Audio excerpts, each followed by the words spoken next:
이사야서에서 아주 유명한 포도원의 노래가 담겨져 있습니다. 마치 분위기는 우리가 아가서를 읽는 분위기입니다. 사랑하는 연인 사이에서 솔로몬과 술람미 여인이 그 포도원 농장을 거닐면서 사랑을 주고받는 그런 이야기처럼 들리지만 내용은 전혀 다른 내용이다라고 하는 것이죠. 그래서 처음에는 나는 내가 사랑하는 자를 위하여 노래하되 내가 사랑하는 자의 포도원을 노래하리라. 아주 분위기는 좋게 시작하지만 여기에서 말하는 이제 포도원의 노래는 그런 하나님께서 이제 가꾸신 그 포도원에 대해서 선지자인 이사야가 노래하는 것이죠. 그런데 하나님께서는 그 포도원을 가꾸시기 위한 여러 가지 노력과 거기에 극상품 포도나무에 그 씨앗을 심었는데, 그리고 거기에 대한 기대가 있으신데 정녕 이스라엘은 거기에 대한 열매를 아름답게 맺지 못하고 있다라고 하는 것을 설명하는 것입니다.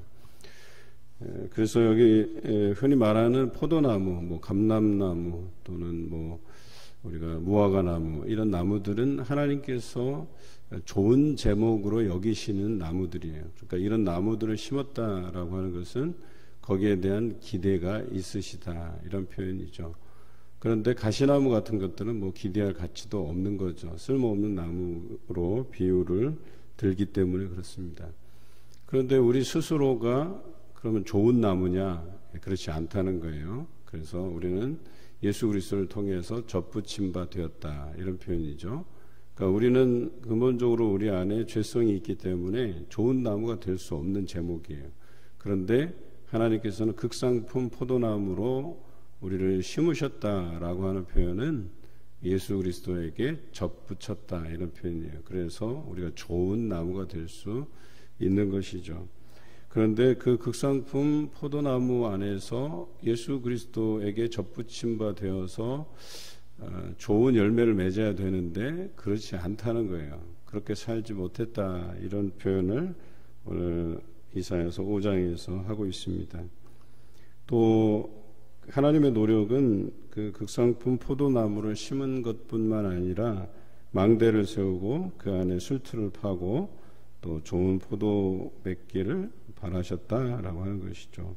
또 그 포도원을 가꾸시기 위해서 좋은 땅, 심이 기름진 산을 예비하셔서 거기에 심으셨다. 이 정도 되면 당연히 여기서 좋은 포도가 열리는 것이 당연한데 그렇지 않았다라고 하는 거예요. 그래서 예루살렘 주민과 유다 사람들은 이곳에서 그 하나님께서 기대하신 것에 의해서 살아가고 또 그 삶에서 좋은 포도를 맺어서 하나님께 당연히 감사의 표현들을 드려야 되는데 그 포도원이 그렇게 되지 않았다라고 하는 거예요.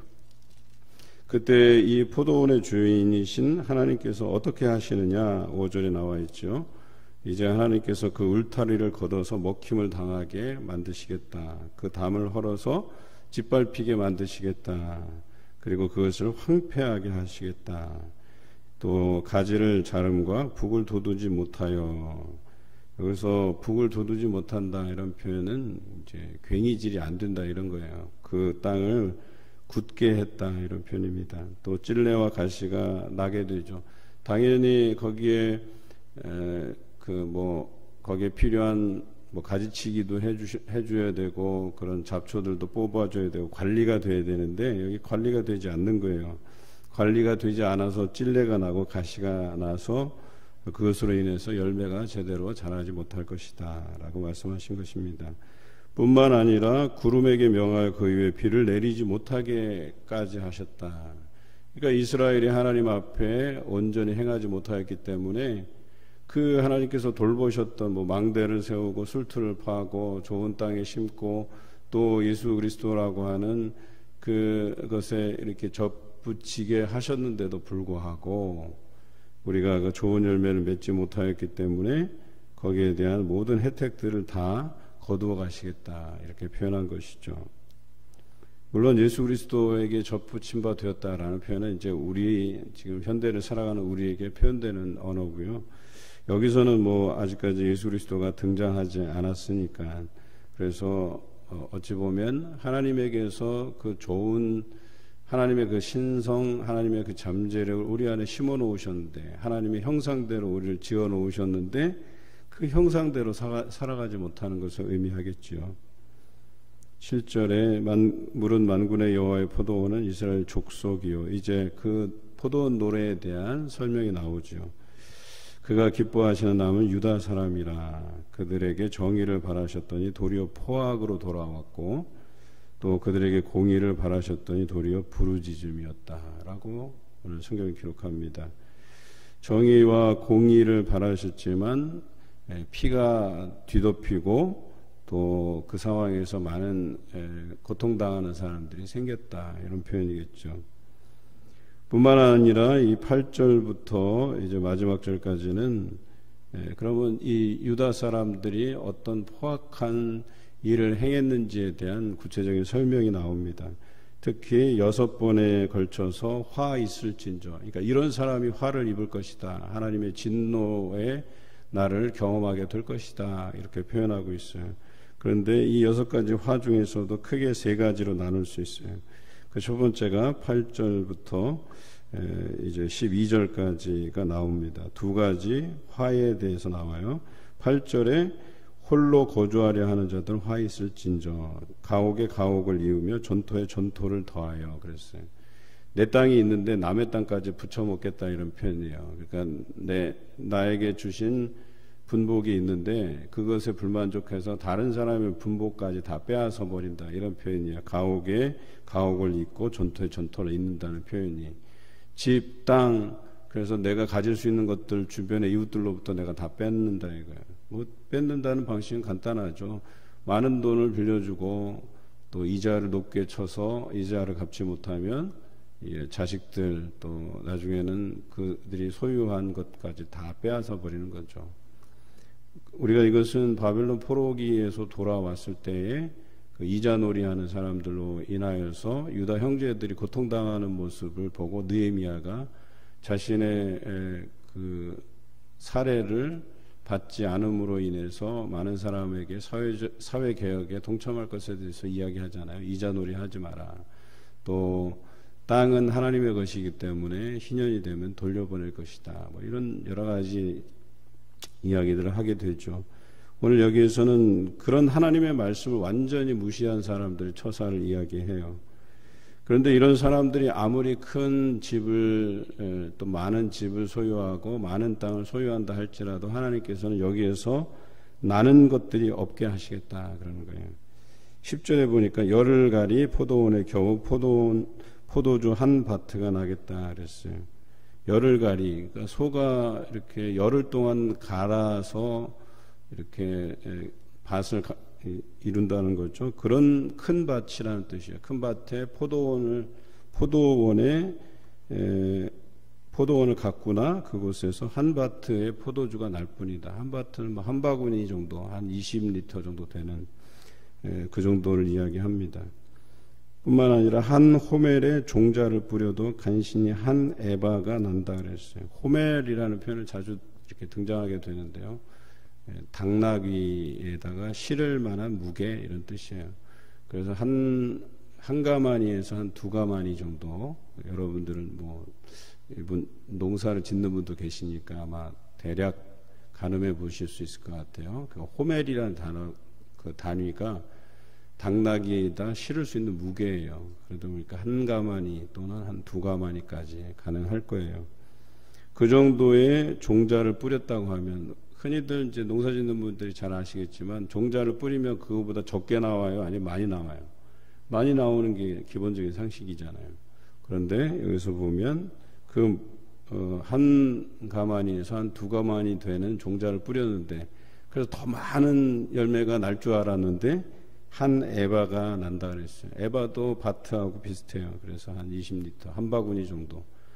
그러니까 한 가마니나 2가마니 되는 양인데 심었더니 여기서 한 에바가 난다 그랬으니까 어때요? 굉장히 작아진 거죠. 그러니까 이렇게 되는 경우가 잘 없어요. 뭐 한 가마니에서 한 두 가마니가 한 200리터 된다고 치면 한 에바라고 하면 한 20리터, 한 10분의 1로 줄어버린 거죠. 그러니까 내가 욕심 부리고 또 하나님의 법을 무시한 사람들은 아무리 넓은 땅을 가진다 할지라도 소출이 적게 될 것이다, 이렇게 말씀하고 계시죠. 두 번째 화래에 대해서 이렇게 이야기합니다. 11절, 아침에 일찍이 일어나 독주를 마시며 깊이 밤이 깊도록 포도주에 취하는 자가 화 있을진저.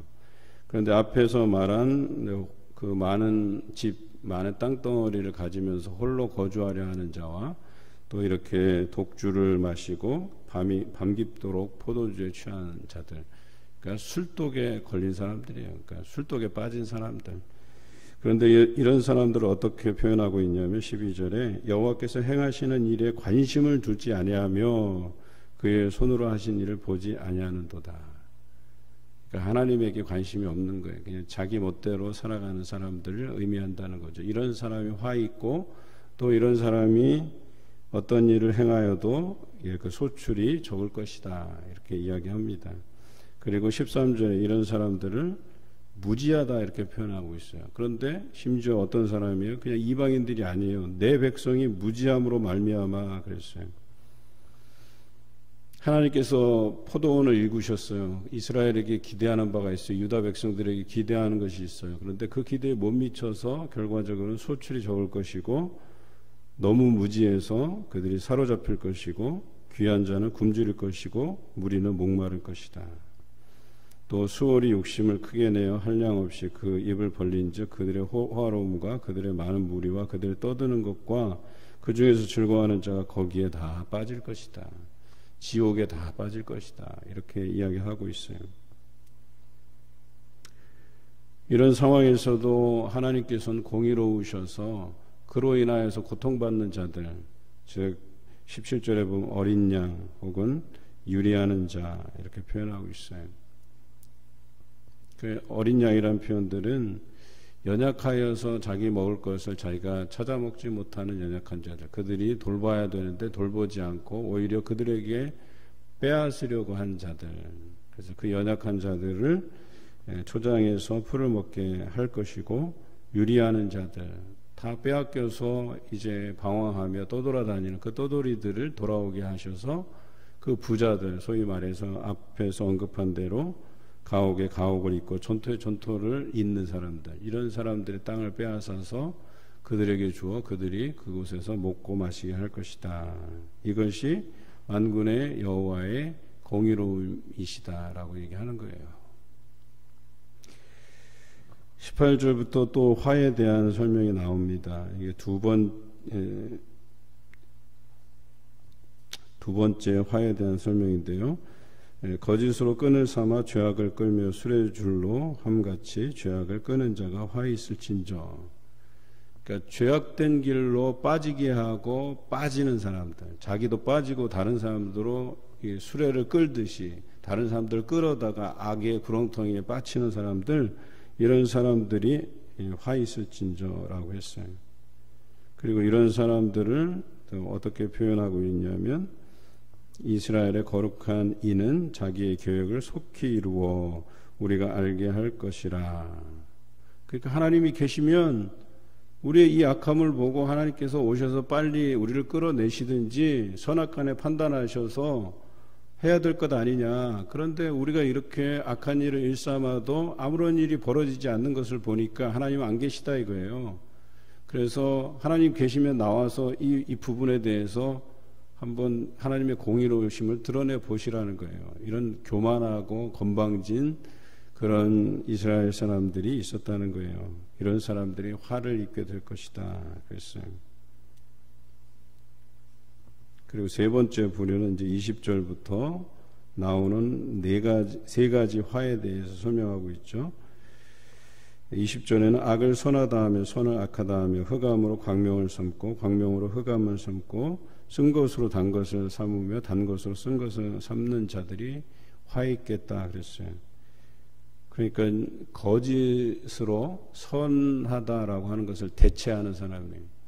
그러니까 거짓을 속여서 선하다고 알리는 사람들, 그 다음에 21절 스스로 지혜롭다 하며 스스로 명철하다 하는 자들도 화 있을진저. 하나님 앞에 교만한 자들이겠죠. 세 번째 22절에 포도주를 마시기에 용감하며 독주를 잘 빚는 자들. 앞에서 아침에 일어나서 밤늦게까지 독주에 취한 자들과 다르지 않습니다. 이런 자들이 화 있을진저. 그런데 여기서는 잘 빚는 자라 그랬어요. 그러니까 많은 사람들을 술독에 빠지게 하는 사람들, 내가 스스로 빠지는 것에 더 나아가서 이 사람들이 이것을 좋아하니까 이것을 계속해서 만들어서 사람들을 정신 못 차리게 만든다는 거죠. 악한 일에 계속해서 빠지게 만드는 사람들이라고 얘기하는 거죠. 이런 사람들이 어떻게 될 것이냐. 24절에 불꽃이 구루토기를 삼킴같이 마른 풀이 불 속에 떨어짐같이 그들의 뿌리가 썩겠고 꽃의 티끌처럼 날릴 것이다 라고 했어요. 그러니까 거기서 아무런 열매를 맺지 못할 것이다. 하나님께서 다 거두어 갈 것이다. 이렇게 표현하고 있죠. 이런 사람은 어떤 사람이라고 표현하냐면 만군의 여호와의 율법을 버리고 이스라엘의 거룩하신 이의 말씀을 멸시하는 사람이다. 하나님의 말씀을 멸시하는 사람이다. 하나님께서 우리에게 늘 말씀하시지만 그 말씀은 아랑곳하지 않고 자기 욕심대로 자기 뜻대로 살아가는 사람이다 라고 얘기하는 것이죠. 이런 사람들에게 하나님께서는 25절 노를 바라신다 그랬어요. 그러니까 이사야를 통해서 진노의 날, 분노의 날을 계속해서 설명하고 있죠. 그런데 그 노가 돌아서지 아니하고 그 손이 여전히 펼쳐져 있겠다. 하나님의 손이 펼쳐져서 우리에게 노를 바라시는데 이 펼쳐진 손을 하나님께서 거두지 아니하시고 그들을 계속해서 진노하시고 심판하시겠다 이런 표현이죠. 26절부터 30절까지는 하나님의 손으로도 이렇게 직접적인 심판을 통해서도 역사하시지만 하나님께서는 다른 민족들을 불러와서 이 민족을 멸하게 하실 것이다 라고 이야기하죠. 그게 아수르가 될 수 있고 바벨론이 될 수 있다는 거죠. 그래서 제 생각에는 여기 보면 빨리 달려오고 또 쉼 없이 그들을 데려와서 그들의 화살은 날카롭고 그 모든 활은 당겨졌으며 그들의 말굽은 부싯돌 같고 병거 바뀌는 회오리 바람 같을 것이다 그랬어요. 이게 아마 바벨론을 뜻할 가능성이 좀 높아요. 또 어차피 남유다 백성이 바벨론에게 망하기 때문에 그렇습니다. 물론 아수르에게도 위기가 아수르로부터도 위기가 있기는 하지만 그것은 이제 히스기야가 하나님께 기도함을 통해서 무사히 넘기기는 해요. 물론 아수르를 포함시킬 수도 있겠지만 이렇게 아수르나 바벨론을 통해서도 이스라엘 백성이 정신 못 차리면 이방 나라들을 불러내어서 그들을 치게 할 것이다. 성경은 이야기합니다. 참 어찌 보면 안타까운 거죠. 하나님께서 극상품 포도나무를 심으시고 거기에 열매를 바라셨으나 그들이 기대에 부응하지 못하고 결국에는 하나님의 손이 그들을 심판하고 저주하고 또 심지어는 이방 나라들을 끌어들여서까지 그들을 멸하신다라는 표현을 쓰고 있어요. 30절에 다시 그날에 대한 표현이 나오죠. 그날에는 그들이 바다 물결 소리같이 백성을 향하여 부르짖으리니 사람이 그 땅을 바라보면 흑암과 고난이 있고 빛은 구름에 가려서 어두우니라. 하나님의 심판이 임하면 이와 같이 고통 중에 그들이 부르짖을 것이고 또한 빛이 구름에 가려서 그 땅이 어두울 것이다 라고 오늘 성경은 이야기합니다. 포도원의 노래가 이렇게 어두운 노래예요. 처음에 시작은 좋게 시작해요. 사랑하는 자를 위한 노래처럼 들리지만 결과적으로 그 기대에 못 미치고 또 하나님께서는 그 사랑했던 그 포도나무, 그 이스라엘, 그 유다 백성들을 자신의 손으로 망가뜨려야 되고 또 다른 이방 민족들을 불러서 치게 하는 이런 안타까운 현실이 벌어지고 있다라고 하는 사실이죠. 그게 다 뭐예요? 우리 악한 일로 말미암아 비롯된 것입니다. 나는 오늘 이 말씀을 묵상하면서 이 화 있을진저에 해당하는 사람의 삶이 아닌지를 돌아보자는 거죠. 그리고 이것이 우리의 삶의 질이 어떻게 되는가에 대한 판단의 기준이기도 합니다.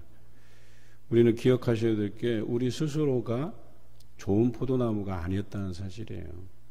그러니까 이것을 하나님의 그 성품에 참여하게 하고 거룩한 백성이 되게 하고 또 지금으로 얘기하면 예수 그리스도에게 접붙임 바 되어서 그런 좋은 포도나무가 되고 좋은 포도 열매를 맺게 하셨음에도 불구하고 우리가 거기에 부응하지 못했다.